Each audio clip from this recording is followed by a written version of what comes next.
Hey y'all! Today I wanted to do a short tutorial on how to build my crab farm that I did in my Let's Play episode 5. But first let's actually talk about how the crab farm works. It does have to be placed in what's considered deep water, but it's really not all that deep. It's about 4 floors away from the actual coastline here where it starts to go down a little bit. This is pretty much the first spot that you can actually place a crab farm. It might vary a little bit from island to island, but this is the depth pretty much that you're looking for. You might want to actually go out a little bit further, especially if you're going to be making it wider. Crab farms have to be placed exactly 2 floors away from each other. So if you put it in the middle of one, place a floor down, and put it in the middle of another, they will both work perfectly. But if you place another crab farm in the middle of that first one, you'll start to have problems. This one works, but this one will say, yeah, it's too close to another trap, and then this one will work again. And it might actually start to flip between them where they're not working or they are working. So the best thing you can do is just to keep that one floor in between each one so that you do have the exact 2 floors away from each other. Crab pots can shoot out 1 to 10 items, and none of those items are going to be enchanted.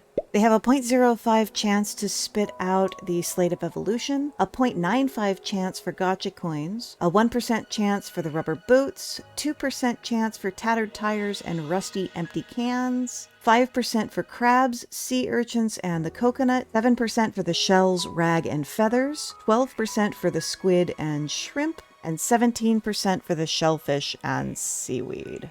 Alright, so let's get on to the farm itself.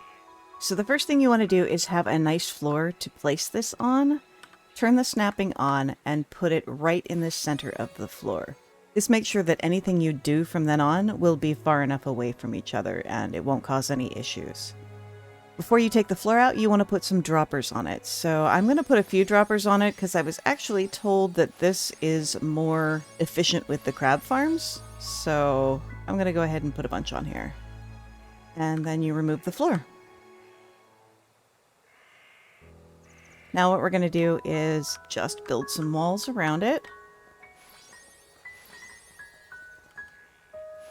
They don't have to be glass walls, but you just build the walls around them. And then up here, you are going to place just a small quarter floor down and then place a chest.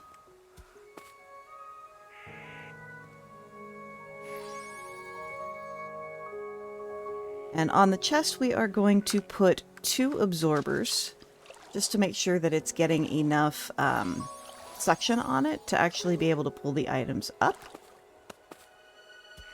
And then what we do is we glitch in this floor piece.